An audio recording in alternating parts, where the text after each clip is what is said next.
everybody, welcome back. Today I'm taking a look at Rainbow Cotton on the Dreamcast. It was released in 2000 and like all the other Cotton games, it was developed by Success. Unlike most of the other games in the Cotton series though, it's not a side-scrolling shoot-'em-up but instead features a rear view, kind of like Panorama Cotton. Also, very unlike the other games in the series that I've played, which were, good. This one is not good. There are good things about it, but for a Cotton game, yeah, pretty disappointing. It at least looks good. It's the first game in the series to feature fully 3D graphics, and they're done really well. This is certainly a very colorful game, in keeping with the title. Each stage has a very different look, and they are, altogether, very nice. A little bit of eye candy. All of the character and enemy designs are nice too, including some rather large and imaginative bosses, and overall, I really like the look of Rainbow Cotton and the sound design as well. The music is very whimsical and matches both the look of the stages, as well as the action taking place on screen, and there are some nice fully voiced anime-style cutscenes all throughout the game. So on the whole, I totally approve of the presentation in Rainbow Cotton, but after that, this game starts to lose me. The plot is basically the exact same as Cotton Fantastic Night Dreams, which I also recently reviewed. An imposing evil force surfaces to threaten the world with darkness and misery, and the fairies are left scrambling to find a way to combat this evil. So Silk, the fairy that appears in every Cotton game, reluctantly goes to Cotton for her help. She again doesn't really care about the fairy's plight and only agrees to help, with the promise that she'll end up getting some willows for herself. Willows being the giant candies with magical properties that Cotton obsesses over. Again, this game's story offers nothing new, assuming you've already played past Cotton games, but admittedly, plot isn't really the most important thing in a shooting game, and at least the story is moved along by some nice cutscenes, so this isn't a huge deal. But now we come to the gameplay, which is where Rainbow Cotton unfortunately falls flat. And really my biggest complaint is with the controls, which just feel awkward and kind of unruly. Unlike Panorama Cotton, which controls pretty much just like Space Harrier, allowing you to move freely around the screen, Rainbow Cotton always pulls you back to the center of the screen, so you never feel like you have total freedom. If you ever let go of the stick, it's right back to the center you go, which can sometimes pull you right into the path of incoming bullets.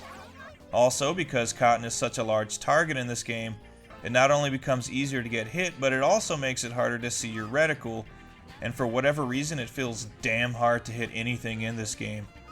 Like in Fantastic Night Dreams, you can collect additional fairies that encircle you and act as your options. They fire bullets of their own, and you can send them after enemies, and they're really the only thing that makes this game feel a little bit more playable.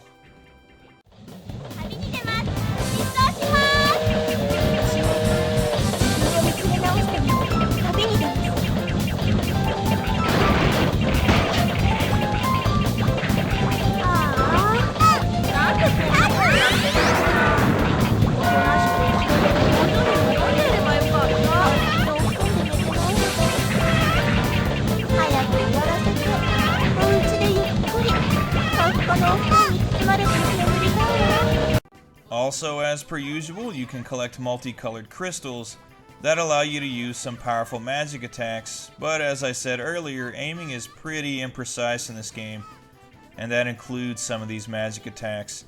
You can easily end up wasting them and missing by a mile, as by the time you fired it and it makes its way down to where your enemy was, they've already moved. Another thing from the other games that isn't nearly as good in Rainbow Cotton is the tea time segments after each boss fight.